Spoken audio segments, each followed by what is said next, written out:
मला असं क्षणभर वाटलं मी पुण्यात आहे.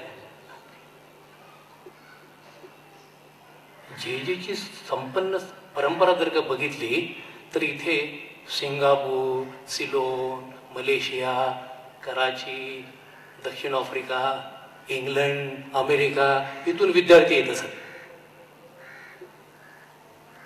मी ज्या काळात शिकलो तिथपर्यंत तरी माझे सारे प्रोफेसर इंग्रजीमध्ये बोलत असत. म्हणजे मी इंग्रजीचा कैवार घेतो अशातला भाग नाही आहे. सांगायचा मुद्दा असा की आज भारतात कोण इंग्रजी बोलत नाही, सगळे इंग्रजी बोलतात. आपण इंग्रज जाळलेलो आहोत. वातावरण असं होतं की ग्लोबल वातावरण होतं. ग्लोबल आणखीन काय करायची बाकी नव्हतं. जर का ग्लोबल काय असेल ह्या देशामध्ये तर ती मुंबई आहे आणि त्या मुंबईमध्ये जे सुलाफाट आहे. मला दाखवा या मोठ्या भारतात मुंबईसारखं एक शहर की जे कॉस्मोपॉलिटन आहे. भाषिक प्रांतरचना केली आमच्या नेहरूंनी आणि आजची भाषिक भांडणं त्यातून निर्माण झालेली आहे. आणि या भांडणामध्ये आपण कलावंताची भाषाच विसरलो. आणि ती भाषा ज्यांनी दिली त्याला आपण विसरलो, त्याला हार घातला. पण आज त्याचे वंशज मुंबईमध्ये आहेत. आपण बोलवलं त्यांना.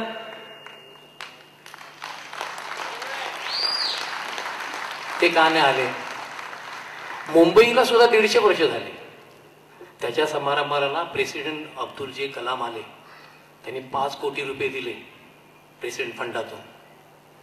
355 कोटी सेंट्रल गव्हर्नमेंटने दिले.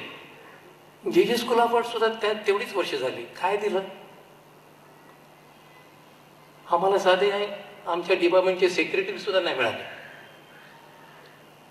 माईक जे लावतेत ना त्याचा एक भोंगा मंत्रालयाच्या दिशेने लावा, एक राजभवनच्या दिशेने लावा आणि उत्तरेला सेंटरच्या दिशेने लावा.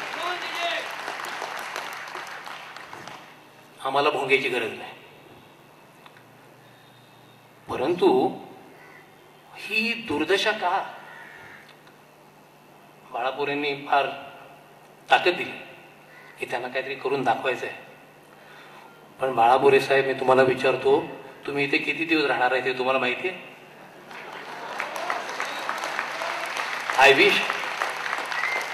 I wish this man remains till he retires here.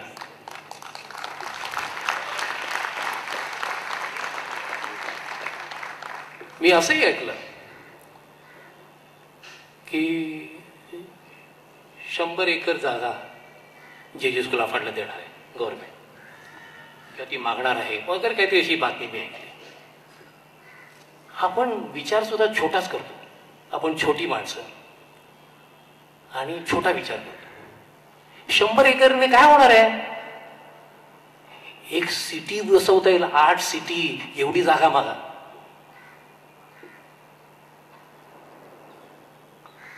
आम्ही आमचं म्युझियम करतो. एवढी सुंदर चित्र आहेत, इन्स्पायरिंग चित्र आहेत, त्यांनी बरीच प्रेरणा देणारी चित्र आहेत. त्याचं म्युझियम आणि इथे डीनच्या बंगल्यामध्ये करतायत. म्हणजे लहानपणी त्यापूर्वी ब्रिटिश कॉटी होत्या लोखंडाच्या, त्याच्या खाली लहान मुलं भातुकलीचा खेळ खेळत असत. असं कुठेतरी अडगळीचा जागी म्युझियम करता तुम्ही?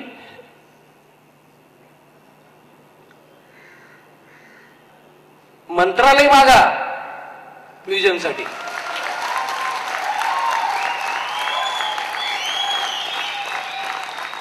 आणि त्यांना सांगा तुम्ही जा नवी मुंबईत मंत्रालय तिकडे उघडा.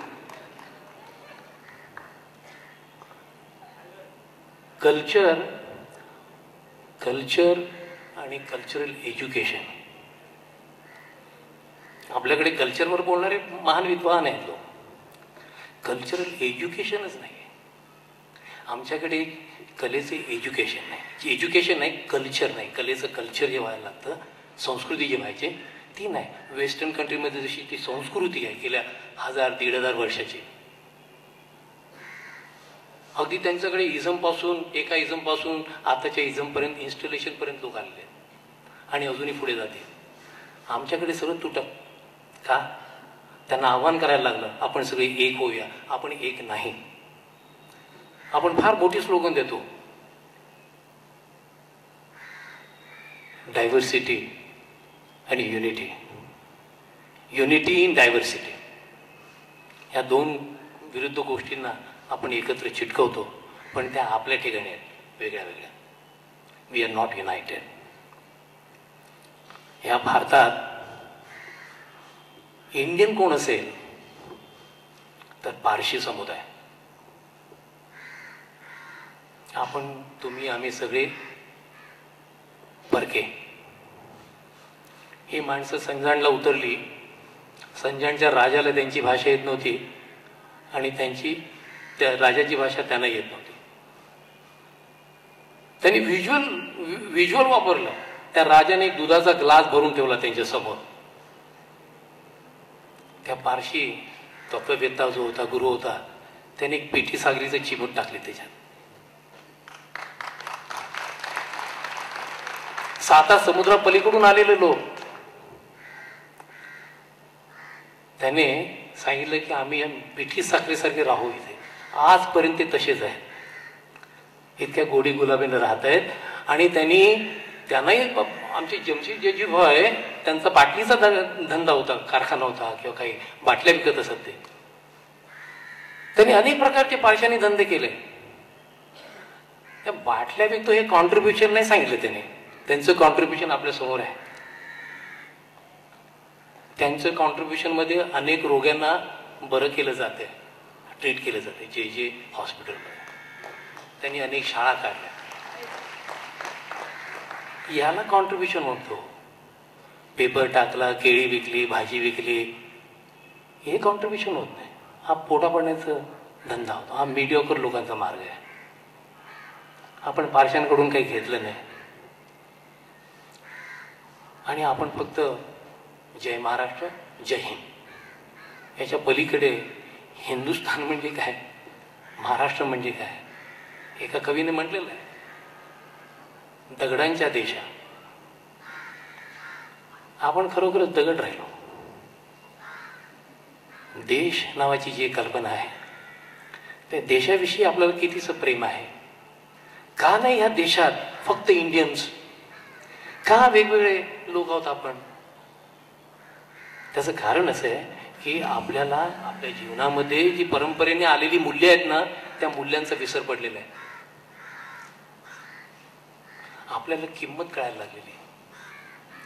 रस्त्यात जर का एखाद्यावर बलात्कार होत असेल तर आपण चुपचाप डोळे बंद करून बाजूने निघून जातो, कारण या आयुष्याची किंमत फार महत्वाची आपल्याला.